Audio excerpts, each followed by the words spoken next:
Sveiki visi. Šiandien aptarsime, kiek Lietuvoje uždirba QA 2024 apklausos rezultatus. Šią apklausą jums parengė aš, Deimantas Liubertas, ir mano nematoma kolegė Kristina Pečikonytė. Šiandien palyginsime testuotojų atlyginimus su oficialiais Lietuvos atlyginimais, pažiūrėsime atlyginimus pagal sritį, palyginsime vidurkius su praeitų metų duomenimis, pamėginsime atsakyti į klausimą, ar tikrai pakeitus darbą atlyginimas padidėja, pažiūrėsime atlyginimų vidurkius tarp Kauno ir Vilniaus ir apžvelgsime jūsų komentarus. Pagal mano alga LT vidutinis testuotojų atlyginimas ant popieriaus yra 1755 eurai, o automation specialisto 2120 eurų. Palyginti su praeitais metais matome, kad manual testuotojų atlyginimas padidėjo labai nežymiai, o automation specialistų padidėjo daug, nors pernai situacija buvo priešinga. Oficialiai Lietuvos statistika sako, kad pernai paskutinį metų ketvirtį ant popieriaus atlyginimas buvo 2110 eurų, o į rankas 1303.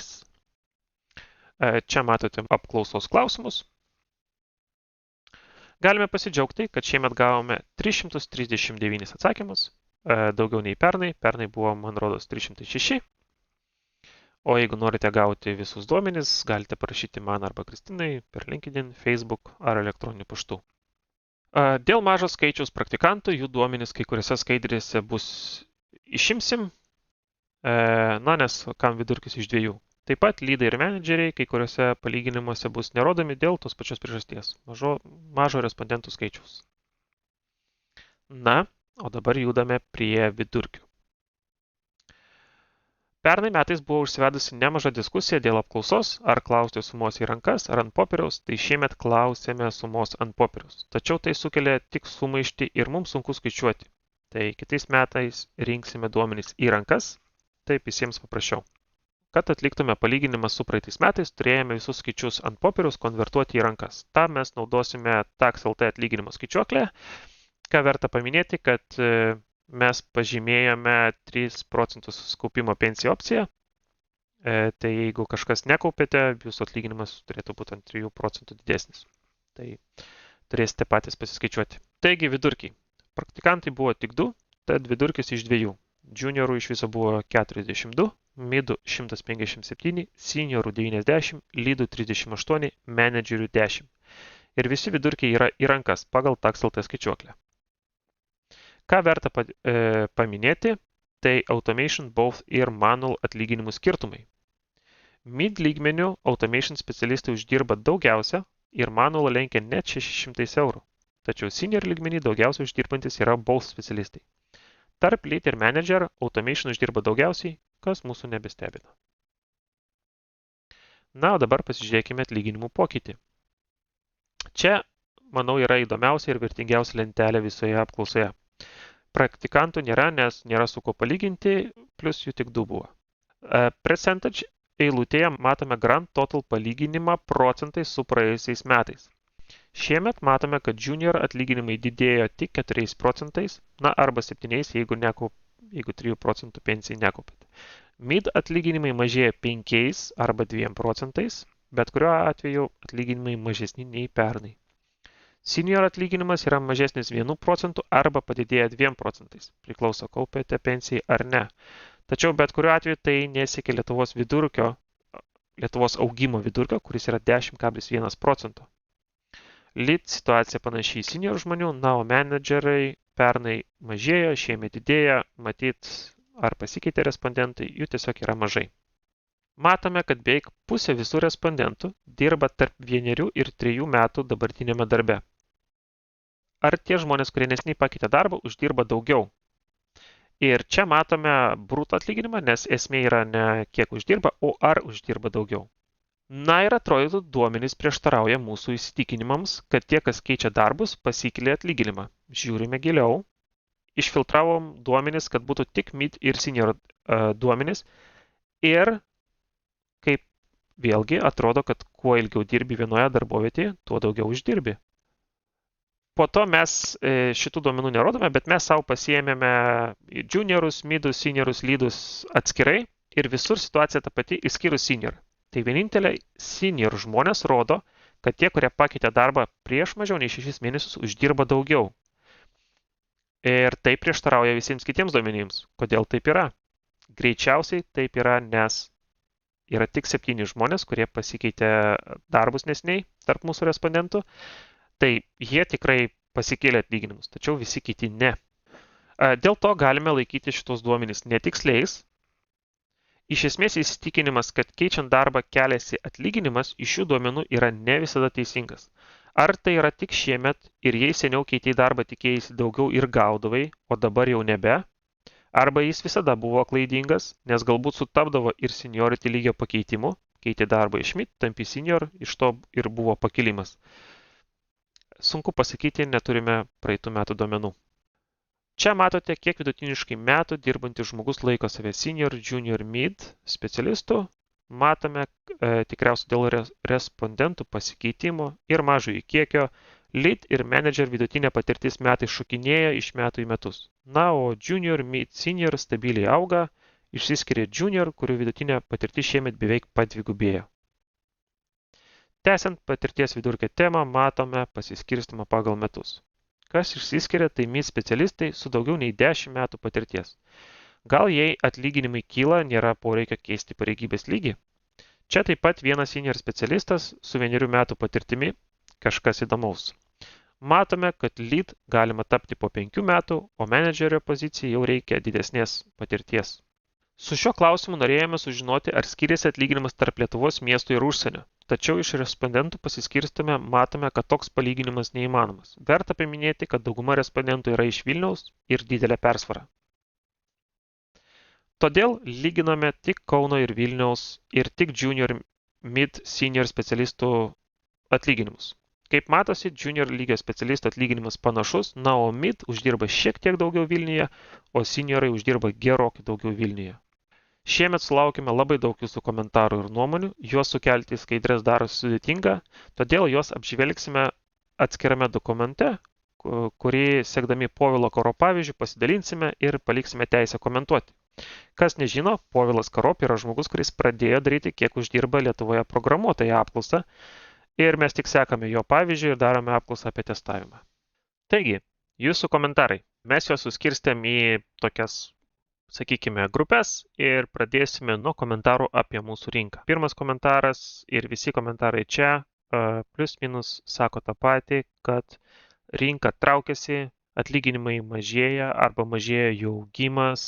Visi pamini, kad LinkedIn'e sumažėjo headhunterių žinutės, atlyginimo peržiūros nėra vietos dėryboms, rinka stagnuoja, atlyginimai pakritę, ką mes galime patvirtinti iš savo apklausos rezultatų. Kažkas reikalauja sertifikatų. Kažkas reikalauja sertifikato darbui. Ir aptarsime komentarus, kuriuos pažymėjome atskirą spalvą. Taigi, negera situacija, aplinkui girdžiu apie atleidimus ar bent salary freezus. Tiesa, pats su tuo dar nesusidūriau, gerai, kad spėjau algą užsikelti. Na, apie salary freezus ir atleidimus aš girdžiu jau kokius ilgiau negu metus, tačiau pats su tuo dar nesusidūriau. Taip, sutinku, tas pats ir man.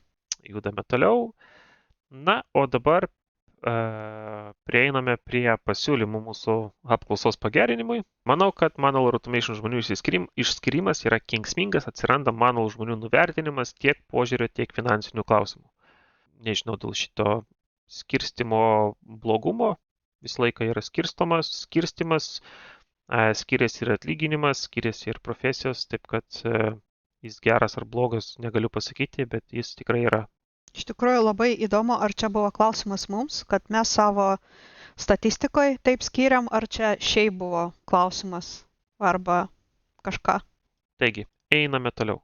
Kartelė įsidarbinti QA specialistams yra iškelta aukščiau nei prieš 2-3 metus. Neužtenka pabaigti coding school ir tikėtis geriausio. Tam tikrais atvejais taip, sutinku, nes kiekvienas darbdavys nori žmogaus, kuris ne tik su motyvacija ateina, bet ir su tam tikrų bagažų, sakykim taip, ir norų kodinti ir testuoti. Tai nori, ta prasme, kuo daugiau nori atlyginimų, tuo daugiau turi domėtis viskuo, sakykim taip, ir automationu, ir manual kažkokiais metodais naujais, skaityti knygas, domėtis konferencijomis, nes tikrai, kai jaunas žmogus ateina junior būtent pozicijai, tai labai matosi tas, kuris tikrai domisi, ar tas, kuris atėjo į, sakykim taip, IT, kad tiesiog gauti daug pinigų.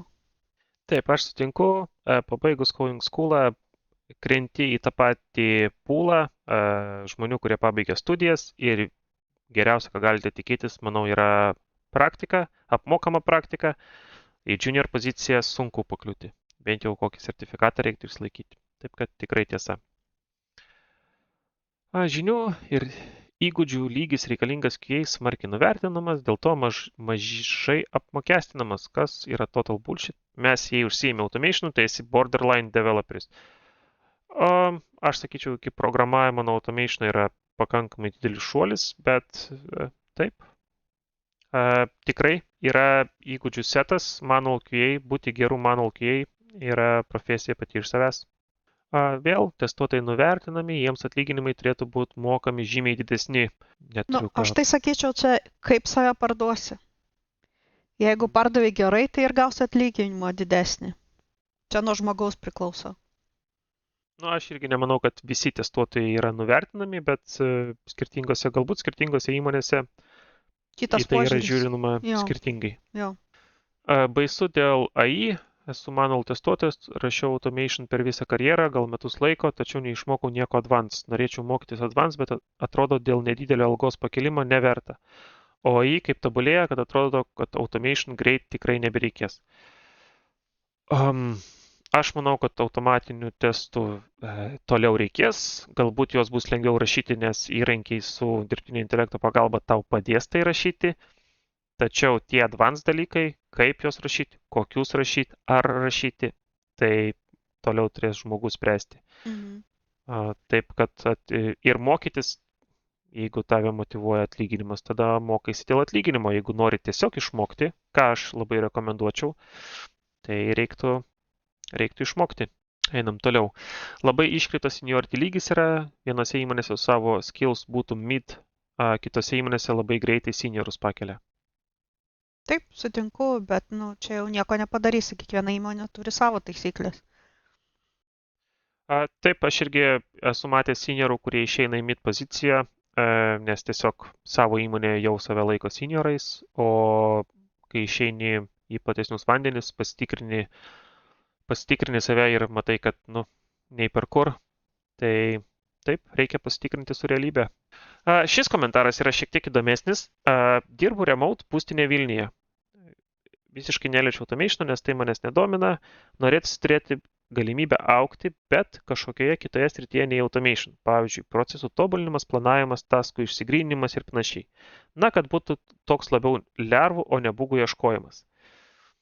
Čia ir paminėsiu, aš taip spėju, kad žmogus kalba apie shift left, kada nori preventinti bugus, o ne tų bugų ieškoti. Tik įdomiais žodžiais tai išreiškia. Ir tęsiant toliau temą, tai ką aš galiu pasakyti iš savo patirties, tai panašu, kad žmogus yra ant ribos į senior mąstymą ir taip vienas iš testuotojo darbo rezultatų yra, kad tu sėdi per planavimus, per mitingus ir išsakai savo mintis tam, kad būtų atkreiptas dėmesys į juos ir kažkoks feature'as būtų padarytas labiau testuojamas, būtų pagalvota apie testavimą, ar bus galima patestuoti, ar nepatestuoti, ar kažką reikia gal paruošti, kad būtų galima patestuoti. Ir tikrai nėra vienintelis kelias eiti į automationą. Yra internete daugybė QA karjeros kelių ir gali eiti į lydinimą žmonių, gali eiti į biznio analitikus, taip kad tikrai yra kur tobulėti. O Kristina, turi ką nors pridurti? Ne, visiškai sutinku su tavim, kad nebūtinai tu turi eiti į automation, kad gauti daugiau pinigų ar ten kilti karjeros viršum, kad daugiau turi rodyti motyvacijos, ką darai, kaip darai ir tikrai pastebės ir menedžeriai, ir product owneriai, jeigu tu padedi. Tikrai būna, kad ir priklauso, tarkim, žmogaus atlyginimus nuo softinių skillsų. Tai sutinku su tavim, Deimantai, kad gali, ta prasme, jeigu nori, gali išmokti visko. Ir nebūtinai tai bus automationas. Ok, einam toliau. Reikia tik pagirti Lietuvoje veikiančias įmonės, kad dalis jų kol kas nesivaiko hybrid ir full-time in-office tendencijų ir neišvaiko ne tik Vilniuje besibazuojančių IT specialistų iš šios šalies. Beprotybė būtų kraustis į Vilnių, na ir čia taip toliau rentas, kad nuomos kainos Vilniuje didelės. Na, didelės nuomos kainos tai tikrai, tačiau labai keista, mano pažįstamųjų rate beveik visi turi eiti bent 2 kartus per savaitę į ofisą. Taip. Absoliuti dauguma. Tai žmogus rado puikiai įmonę ir sveikinu, kad gali dirbti iš namų. Tikrai susitaupo ir laiko, ir kaštų. Bet sakyčiau, kad yra ir pliusų kartais ateiti į ofisą, pasimatyti su kolegomis, kartais gali greičiau išsiaiškinti kažkokią problemą, jeigu tu sėdi šalia kolegos, negu ten daryti kolą ar, nežinau, mailą rašyti arba kitais būdais jį kreiptis.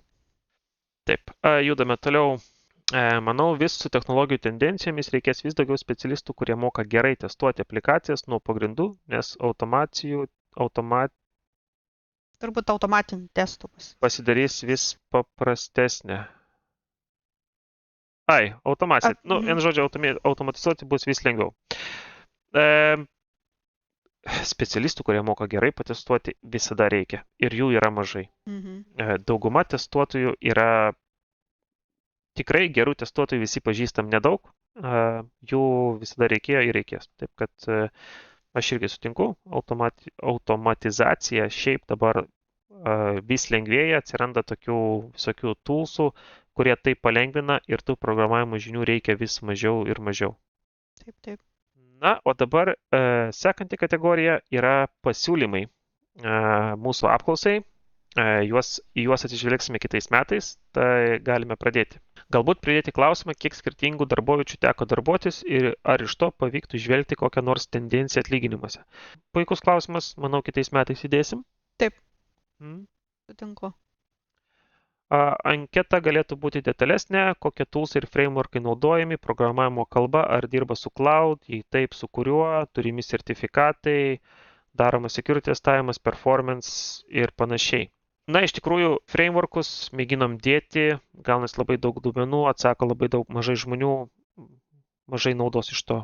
Programavimo kalbą irgi dėjome, man atrodo, kažkada, cloudų nedėjome. Galbūt verta būtų įdėti klausimą apie sertifikatą, turimus sertifikatus, bet iš tikrųjų per daug pjūvių reikia daryti ir per mažai respondentų pas mus yra, kad šitą klausimą dėti. Einame toliau, šauni iniciatyva, ačiū. Įdėti klausimą, ar buvo pakeltas atlyginimas per paskutinius metus, ar įmonė taiko atlyginimų kelimą pagal rinkos pokyčius. Nemanau, kad dėsime šitą klausimą. Jo, šiaip iš tikrųjų, geras klausimas būtų, bet again, jeigu įmonės kelia atlyginimus skirtingais metų laikais, tai mums kaip ir jokios informacijos iš šito klausimų būtų. Čia informacija būtų naudingesnė įmonėms, jeigu jos norėtų pasilyginti, o ne mums kaip specialistams. Taip. Velykos iš didžiosios raidės, ačiū. Frontend ar backend, irgi nemanau, kad dėsim tokį klausimą, vėl mūsų mažins respondentų skaičių tam tikram pjūvyje. Po savaitės ar kelių turėtų būti atlyginimo peržiūra ir raščiau kitą sumą. Štai, mažokai respondentų. Na, mes nereklamuojam šios apklausos, taip kad kiek jūs pasidalina su savo kolegom, kiek jų pasiryžta atsakyti, tiek mes ir turime duomenų. Testuotojų Lietuvoje yra daugiau, taip, yra apie 4000 testuotojų, galbūt šiek tiek daugiau jau. Ar čia maža apklausa? Gal ir maža, gal didelė. Kiek žmonių atsako, tiek ir turime. Dirbame su tuo, ką turime. Taip, man būtų visai įdomu pamatyti rezultatų skirtumus pagal lytį. Vienais metais darėme tai, didelių įžvalgų padaryti negalėjome. Pagal įmonės dydį irgi darėme, pagal lietuvišką užsienio kapitalą irgi darėme. Tiesiog neverta tokių klausimų dėti. manau, vienais metais padarėme ir nesusilaukime komentarų, kad tai vertinga ar nevertinga, dėl to nustojame. Klausa turėtų naudoti anglų kalbą. Šį eksperimentą irgi darėme, tų metų video ir turi mažiausiai peržiūrų ir mažiausiai komentarų, taip kad grįžome prie lietuvių kalbos. Ši anketa nepadeda derantis dėl atlyginimo. Aš iš tikrųjų Jinai ir nežinau, nebuvo ką čia padaryta, pasakyti. kad derinti dėl atlyginimo, iš tikrųjų. O čia tiesiog surinkti informaciją, kiek testuotojas gali uždirbti Lietuvoje. Ir čia, kiekvienam nuspręsti, ar jisai naudos šitą apklausą derintis dėl atlyginimo, ar nesinaudos, tai čia kiekvienam nuspręsti. Jo, man tai tiesiog šie rezultatai yra, aš pasilyginu, ar aš uždirbu pakankamai, ar ne? Ir jeigu aš matau, kad uždirbu mažiau, tai arba pasidėrėti, arba reikia keisti darbą. Arba jeigu ten yra kitų darbo pliusų, tai tiesiog žinai, kur esi ir tiek. Ar ateiti pas darbdavį ir sakyti, va, yra kažkokia tai apklausa internete ir ten sako, kad aš turiu uždirbti daugiau. Toks variantas, bet nežinau, keista. Kiek testuotojų dirba su sutartimi, o kiek pagal kontraktais. Vienais metais įdėjome tokį klausimą, bet palyginimo padaryti negalėjome, nes labai mažai žmonių dirba pagal kontraktą, bent jau tie, kurie sakė apklausą, tai nėra prasmės, nes jų tiek mažai, kad negalima išvesti naudingų duomenų. Na ir paskutinė kategorija, tai yra visų jūsų padėkos. Ačiū Jums labai, kad dėkojate, kad išreiškite palaikymą. Džiugu, kad laukite šios apklausos. Galiu tik paprašyti, dalinkitės. Kuo daugiau žmonių apie ją sužinos, kuo daugiau užpildys, tuo mes turime tikslesnius ir geresnius duomenis. Na ką, ačiū už dėmesį ir susitiksime kitais metais. Taip. Iki. Visą.